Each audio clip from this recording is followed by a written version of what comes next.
வானதி, அம்மா எப்பமா வந்த? இப்பதான் வந்தேன்.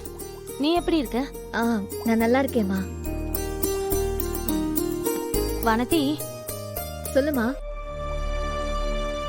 அம்மா மனசுக்குள்ள ஒரு விஷயம் உறுத்திக்கிட்டே இருக்கு. அத உன்கிட்ட கேட்கவா? அப்படி நான் கேட்டா நீ மறைக்காம உண்மையே சொல்லுவியா? என்னம்மா என்னமோ புதிர் போடுற? சுத்தி வளைச்சு எதுவும் பேசாம நேரடியா விஷயத்துக்கு வா. சரி, நான் நேரடியாவே கேக்குறேன்டி. நீ மாப்பிள்ளை கூட சந்தோஷமா தான் வாழ்றியா?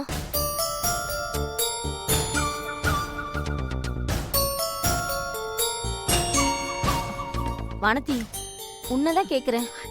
மா, நீ நல்லா தானே இருந்த, என்னாச்சு உனக்கு திடீர்னு? உன் புருஷன் மாதிரியே நீ ஏன் இப்படி பேசிட்டு இருக்க? இங்க பாரு, கோச்சிக்காத. பின்ன நீ கேட்ட கேள்விக்கு கோச்சுக்காம என்ன வேற என்ன பண்ண சொல்ற?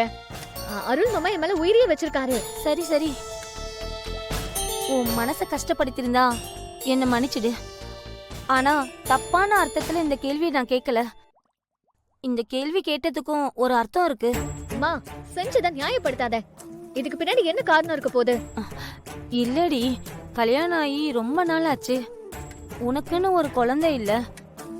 உனக்குன்னு ஒரு குழந்தை வந்துருச்சுன்னா இங்க பாரு, இந்த உலகத்திலேயே ரொம்ப சந்தோஷப்படுற ஆளு நான் தான். அதனாலதான் கேட்டேன். அம்மா என்னென்னவோ கனவு காண்றாங்க.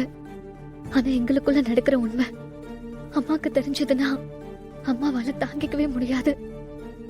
இந்த விஷயத்த அம்மாக்கு தெரியாம நம்ம பாத்துக்கணும். வானதி, என்ன யோசிச்சிட்டு இருக்க?